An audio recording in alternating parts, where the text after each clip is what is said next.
मैं कह रहा हूं ना, मैं आपके माध्यम से चुनौती दे रहा हूं, आप मीडिया के सारे साथी हैं, आप दिखाइए इस बात को। मैं तो प्रधानमंत्री तक पहुंचेगी ये बात मुझे मालूम है, तो मैं प्रधानमंत्री को सीधे सीधे चुनौती दे रहा हूं कि आप एक बार 2024 का चुनाव आ रहा है ना, इस 2024 के चुनाव में आपकी तो प्रसिद्धि बहुत है, लोग आपको बहुत पसंद करते हैं, दुनिया भर से आपकी जो है मतलब प्रशंसा के वो आ रहे हैं, आपको संदेश आ रहे हैं, दुनिया भर का मीडिया आपको बड़ी प्रशंसा कर रहा है, आपके जलवे की जो है बात कर रहा है। आपका इतना जलवा है, इतना प्रसिद्धि है आपकी, आप इतने विख्यात हैं, लोग इतना पसंद करते हैं आपको। एक बार 2024 का चुनाव बैलेट पेपर से करवाई, ईवीएम से नहीं। दूध का दूध, पानी का पानी पूरी जनता के सामने आ जाएगा, दुनिया के सामने आ जाएगा ये मोदी जी कहां खड़े हैं।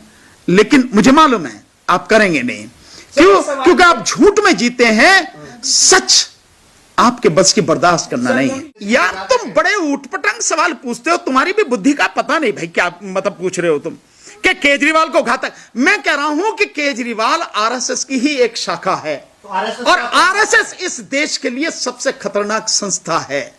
बीजेपी इस देश के लिए तबाही लाने वाली पार्टी है, और आम आदमी पार्टी भी उसी का एक हिस्सा है। तो इसके बाद कुछ और कहने की जरूरत पड़ती है क्या? हम करेंगे देश का भला, जिस दिन हम जैसे लोग आएंगे वो करेंगे देश का भला। जिस दिन हमारे साथ में ईमानदार और नौजवान साथी आएंगे, जो अच्छे लोग हैं, घरों से बाहर निकल कर राजनीति में आएंगे, तब देश का भला होगा। जब सत्ता इन बेईमानों के हाथों से छीन लेंगे अच्छे लोग, और अच्छे लोगों की सरकार बनेगी, तब आएंगे लोग।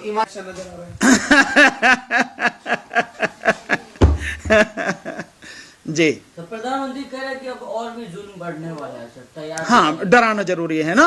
2024 के चुनाव के लिए पूरे भारत को, विशेषकर हिंदुओं को डराना जरूरी है कि जुल्म होगा। आप बड़ी मजेदार बात देखिए आपने, ये जो सवाल है कि अब और भी ज्यादा जुल्म होगा। कौन करेगा भाई जुल्म? सबसे ज्यादा ताकत किसके पास है? सरकार तुम्हारी, प्रधानमंत्री तुम, गृह मंत्री तुम, डिफेंस मिनिस्टर तुम, वित्त मंत्री तुम, सारे मंत्री तुम, सरकार तुम्हारी केंद्र में, राज्य में सरकार तुम्हारी, सुप्रीम कोर्ट तुम्हारा, हाई कोर्ट तुम्हारा, गवर्नर तुम्हारे, पुलिस तुम्हारी, मिलिट्री तुम्हारी, सब कुछ तुम्हारा, और जुल्म बढ़ेगा। कौन करेगा भाई जुल्म? आप बताओ ना। लेकिन हिंदुओं को डराना जरूरी है कि अब जुल्म बढ़ेगा, और उस जुल्म को छोड़ने के लिए आपके पास एक ही अवतार है। वो कौन है?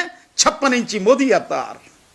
सर, लोगों ने शेर को यहाँ पे बार बार बिठा रहे हैं, आप किस तरीके से आप? अबे राजनीति भाई शेरों के करने की नहीं है, ये जानवरों की नहीं है, लोगों की जरूरत है भाई, आदमियों की जरूरत है। हमारे मोदी जी शेर हैं, किसी से डरते नहीं है। शेर कहां रहता है? दुनिया का सबसे शेर कहां रहता है भाई? शेर कहां रहता है? तो अपने निवास पे जाना चाहिए उन्हें। ये राजनीति ये समाज शेरों के लिए। शेर कौन है? एक जानवर ही तो है शेर। मिसाल दिया जाता है। नहीं, मिसाल क्या दिया जाता है भाई? जो मतलब आप देखिए कि इस पर तो लोगों के बैठने की जरूरत है ना सर। लेकिन मोरबी जहाँ फूल हादसा हुआ था, वहां से बीजेपी बहुत अंतर से जीती है सर। बिल्कुल बिल्कुल, मैंने देखेंगे सर? नहीं, मैं तो बता दिया सारी चीज को। मैं जैसे देख रहा हूं कि इलेक्शन फ्री एंड फेयर होता तो सारी चीजें पता लगती। जब इलेक्शन फ्री एंड फेयर नहीं है तो उसके बाद आप कुछ भी कर लीजिए, चाहे मोरबी हो, चाहे आदिवासियों का इलाका हो, चाहे सौराष्ट्र का इलाका हो, चाहे कच्छ का इलाका हो, चाहे जो भी इलाका हो, इससे क्या फर्क पड़ता है? सर, अभी आपने कहा कि मोदी जी लोगों को डरा रहे हैं, तो लोगों को तो आप भी डरा रहे हैं। आप भी कह रहे हैं कि 2024 में अगर ईवीएम से चुनाव नहीं, मैं नहीं डरा रहा, मैं लोगों को समझा रहा हूं। बात तो मैं डरा नहीं रहा। आपको लग रही है, आपको लग रही है ये बात। मैं लोगों को समझा रहा हूं, इस देश में ईवीएम से चुनाव नहीं होना चाहिए। अगर ईवीएम से चुनाव होगा तो निश्चित रूप से बीजेपी जीत कर आएगी। ये डराना नहीं है, डराना यह है कि जुल्म होगा। मैं अगर ये बता रहा हूं सच्चाई कि ईवीएम से होगा, तो क्या मैं लोगों को मतलब जुल्म और अत्याचार की बात कर रहा हूं? ईवीएम से तो क्या नाम है, हिमाचल में भी हुआ, ईवीएम से एनसीडी में हुआ, ईवीएम से जो है क्या नाम है, राजस्थान में भी हुआ है। लेकिन वहां आप क्यों नहीं बोलते? नहीं, हम तो बोल रहे हैं ना, हम बोल रहे हैं कि गुजरात गृह मंत्री का और प्रधानमंत्री का गृह राज्य है। वो उनकी नाक का सवाल है, वो उनकी जिंदगी और मौत का सवाल है, उनकी इज्जत का सवाल है। वहां बेईमानी करनी है। अगर आप कर रहे हैं तो आप बताते क्यों नहीं कि आप 2 राज्यों में हार गए? आप दिल्ली में हार गए एमसीडी चुनाव जस्ट लाइक एमएलए का चुनाव, विधायक का चुनाव। उससे कम नहीं है, विधानसभा के चुनाव से कम नहीं। और आप जो है कोई कड़ी टक्कर नहीं, 104 आई है, काहे की कड़ी टक्कर है, कहां कड़ी टक्कर। हाँ, वो हार को कैसी भी कह लो, सम्मानजनक कह लो, अपमानजनक कह लो, जैसी भी चाहो कह लो, हार तो हार ही है भाई, समझे ना जी। और आप हिमाचल प्रदेश में जो हारे हैं उसका क्या करेंगे आप। हाँ, मोदी का जादू अगर चलना है तो वहां क्यों नहीं चला, एमसीडी में क्यों नहीं चला मोदी का जादू, गुजरात में ही चला। क्यों? गुजरात नाक का सवाल है, इज्जत का सवाल है। 2024 में चुनाव होने हैं लोकसभा के, अगर उससे पहले गुजरात में प्रधानमंत्री हार जाते हैं, बीजेपी हार जाती है, तो निश्चित रूप से इतनी बुरी हार। तो सर प्रधानमंत्री नाक बचनी चाहिए कि नहीं बचनी चाहिए? नहीं, क्यों बचनी चाहिए। हम कह रहे हैं अगर आपके पास में इतना बड़ा बहुमत है, आप अपनी नाक की बात कर रहे हैं, भाई आपकी नाक से बड़ी तो देश की नाक है, प्रधानमंत्री देश की जनता की नाक है, तो आप उस चुनाव को फ्री, फेयर एंड ट्रांसपेरेंट तरीके से कराइए। आप निष्पक्ष, पारदर्शी और स्वतंत्र चुनाव आप उसको कराइए, और उसके बाद जो जनता का मत हो वो सिद्ध कर देगा कि किसकी नाक बचेगी और किसकी नहीं बचेगी। सर नाक का सवाल तो दिल्ली एमसीडी में भी था ना, 15 साल से बीजेपी थी, फिर एकदम से और यहां क्या हुआ, यहां नाक कट गई, क्या हुआ भाई, यहां नाक का सवाल था। तो वही तो मैं कह रहा हूं कि जहां तुम हार गए, दिल्ली में राजधानी में तुम हार गए और हिमाचल में तुम हार गए, उसकी चर्चा नहीं है। जहां तुमने बेईमानी से इलेक्शन जीत लिया, तुम उसको कह रहे हो कि हमने बड़ा धुरंधर वाला काम कर दिया। अरे वो तो हमें मालूम था, मैंने तो बहुत पहले, अभी थोड़ी देर पहले तो कहा, मैंने तो बता दिया था बहुत पहले कि गुजरात में चुनाव जीत के आएगी। लोग कह रहे थे कि नहीं, आम आदमी की हवा है, और आम आदमी वाला जो हेड है वो ये कह रहा था, केजरीवाल कह रहा था भाई 230 सीट आएंगे, मैं लिख के दे रहा हूं, पहली बार भविष्यवाणी कर रहा हूं, देखो गुजरात में आम आदमी पार्टी की सरकार बनेगी।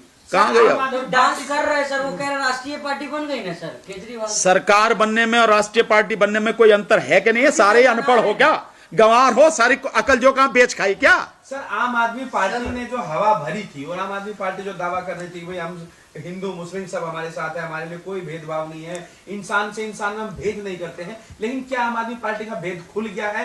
वो भी उसी रास्ते पर है बीजेपी आरएसएस के, क्योंकि उसने भी हिंदुत्व के मुद्दे पर चुनाव लड़ा और उसका नुकसान भी झेलना पड़ा। तो क्या आने वाले समय में आम आदमी पार्टी एक्सपोज हो गई है? इसको आप कैसे समझ रहे हैं? जो आम आदमी पार्टी का कोई विचारधारा नहीं है, ये सवाल लगातार पूछा जाता है। कई लोग कहते हैं छोटा रिचार्ज है आरएसएस का, कोई कहते हैं ये पढ़ा लिखा आरएसएस का नेता है, पढ़ा लिखा। अरुण जी, आपको बहुत बहुत धन्यवाद देता हूं कि आपने ये सवाल पूछा।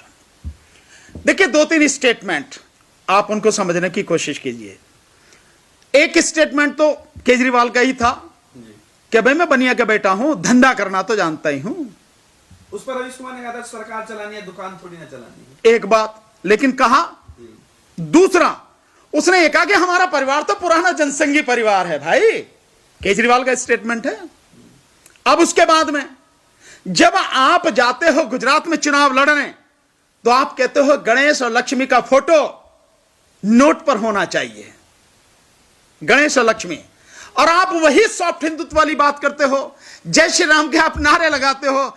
इसके बाद में आपका चेहरा जो दुनिया के सामने नंगा हो गया, कुछ और चीज की जरूरत है क्या? वो बिल्कुल एक्सपोज हो चुके हैं।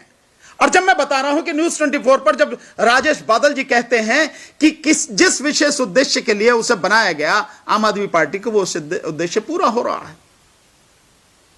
और आप देखिए जहां जहां सीधा टकराव था कांग्रेस का और बीजेपी का, वहां पे आम आदमी का कैंडिडेट डाला गया, और विशेषकर मुस्लिम इलाकों में डाला गया, वहां त्रिकोणीय हो गया, कहानी खत्म हो गई। 2024 के लिए वो कह रहे हैं कि आम आदमी पार्टी सिर्फ कांग्रेस को ही नहीं हरा सकती है, आम आदमी पार्टी बीजेपी को भी हरा सकती है। एमसीडी में हराया, तो कह रहे 24 के लिए आम आदमी पार्टी ने जो है रणनीति शुरू कर दिया मोदी के खिलाफ। नहीं, बिल्कुल मोदी के खिलाफ नहीं, ये लोगों को मूर्ख बनाने के लिए। मैं तो बहुत पहले कह चुका हूं कि आरएसएस के द्वारा आम आदमी पार्टी को खड़ा किया गया है, और इसलिए खड़ा किया गया है कि जो लोग प्रधानमंत्री मोदी से नाराज हैं, उनके खिलाफ हैं, उनको हटाना चाहते हैं सत्ता से, उन लोगों के लिए एक विकल्प तैयार किया है आरएसएस ने आम आदमी पार्टी के रूप में, कि जो भैया इन्हें नहीं देते तो वोट इन्हें दे दो, ताकि हिर फिर के कोई भी बात हो सत्ता आरएसएस के हाथ में ही रहे, परोक्ष रूप से सत्ता बीजेपी के हाथ में ही रहे। वो सब उसके लिए है। गठबंधन तो हुआ नहीं बीजेपी के साथ। किसका गठबंधन?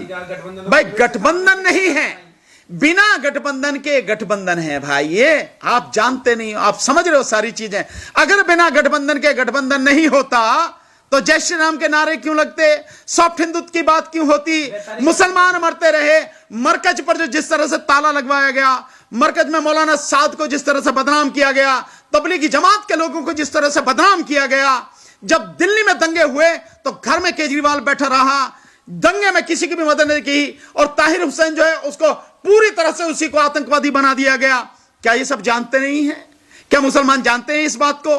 क्या दुनिया इस बात को जानती नहीं है? और ये जो स्थिति है कि जिस समय ये